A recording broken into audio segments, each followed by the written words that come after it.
હા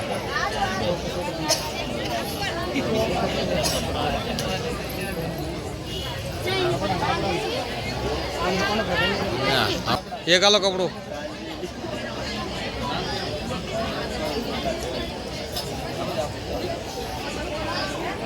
બસ લઈ લે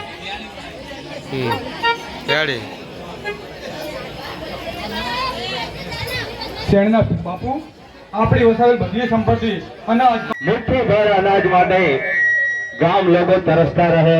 અને આ અનાજના ભંડાર ઉપર હું જો એરોની માફક બેસી રહી